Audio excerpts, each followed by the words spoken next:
দেখো, দাদাগিরি হোটেলে গিয়েই হোক, আর পাড়ার দাদাগিরি হোক, আর বহুতল বাড়িতে ইট মেরে বোতল মেরেই হোক, যে কোনো ধরনের দাদাগিরি চরমতম অন্যায় এবং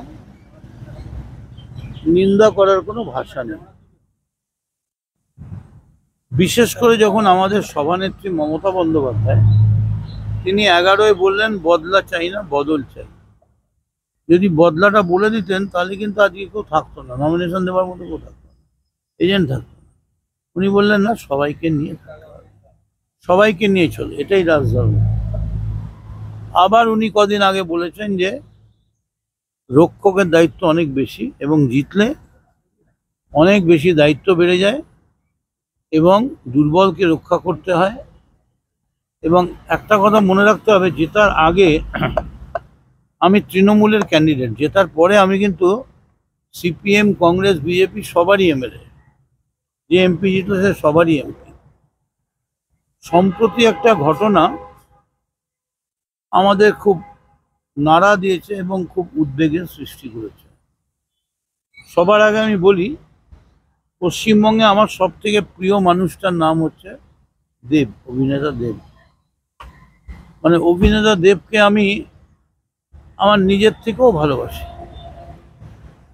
এবং আমি মনে করি যে উত্তম কুমারের পরে সৌমিত্র চট্টোপাধ্যায়, রঞ্জিত মল্লিক, প্রসেনজিৎ, এর পরে যে একটা গ্যাপ, এখন দেবের কাঁধেই কিন্তু বাংলা ইন্ডাস্ট্রি।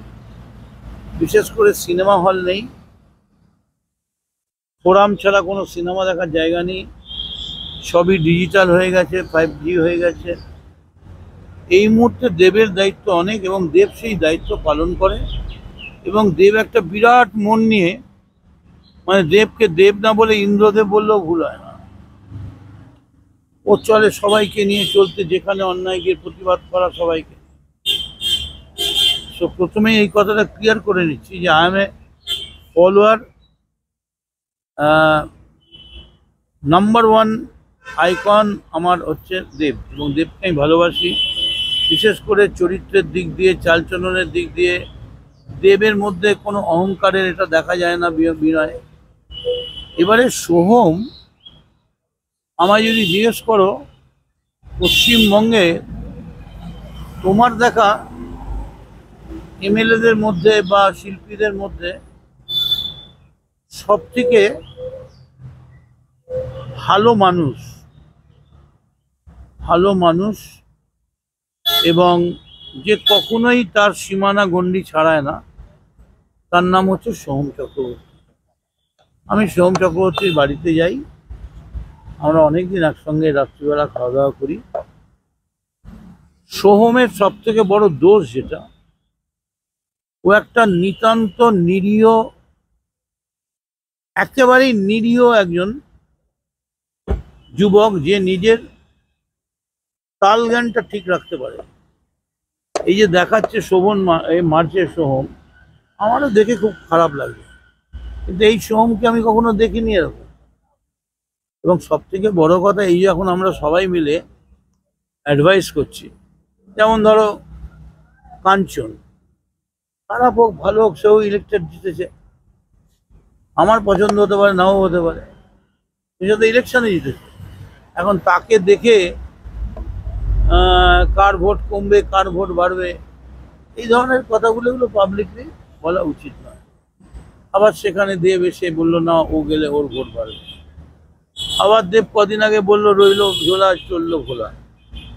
তো মানে কি হচ্ছে, দেবকে আমি অনুরোধ করবো, তুমি সিনেমায় ছিলে তো, সিনেমায় তুমি 1 নম্বর, কিন্তু এই আস্তে আস্তে সিনেমা ছেড়ে রাজনীতির আঙিনায় তোমার পদক্ষেপটা বেশি হয়ে যাচ্ছে। এটা তোমারও ক্ষতি, বাংলারও ক্ষতি। সোহমকে কিছু বলার দরকার হলে, আমার পার্টি আছে, আমার সংসদীয় দল আছে, আমার কোর কমিটি আছে, অভিষেক আছে, মমতা ব্যানার্জি আছে, এবং সোহমকে চর মারতে পারে আমি বিশ্বাস করতে পারি না। এর আগে যখন ওরা বেহালায় থাকতো, ওকে বেহালার চেহারা বলেছিল গুলি করে দেবে, আমি গিয়ে সেই ছেলেদের মিট করেছি। Soham is such an innocent boy, having no vices, কোনো ভাইসেস ফাইসেস নেই, এই ঘটনাটা করে ফেলেছে। আমরা সবাই বলছি যে ওর উচিত ক্ষমা চাওয়া। আমরা বোধহয় ভুলে গেছি ও কিন্তু সঙ্গে সঙ্গেই ক্ষমা চেয়েছে। কি করবে? দণ্ডি কাটবে? কি করবে? আইন আদালতে যা আছে, ধারা আছে আছে, যদি কোনো কেস হয় সেটা আদালতের বিচার্য বিষয়, সেই ব্যাপারে আমি কিছু বলবো না। কিন্তু তার মানে লঘু পাপে গুরুদণ্ড তো হতে পারে না। তুমি ইন্ডাস্ট্রিতেও গাল খাবে, পার্টিতেও গাল খাবে, আবার আদালতেও গাল খাবে, আবার পুলিশেরও গাল খাবে, এত গাল তো বাড়ানো যাবে না। তো আমার মনে হয় এই জিনিসটা নিয়ে বসা উচিত। এবং টালিগঞ্জ ইন্ডাস্ট্রিতে এখন এমন অবস্থা হয়ে গেছে, টালিগঞ্জ ইন্ডাস্ট্রি মানেই তৃণমূল। মমতা বন্দ্যোপাধ্যায় টালিগঞ্জ ইন্ডাস্ট্রিকে নিয়ে আলাদা সময় দিলে অনেক ভুল বোঝাবুঝি দূর হয়ে যাবে। তা নাহলে দেব কি করলো? দেবের দেব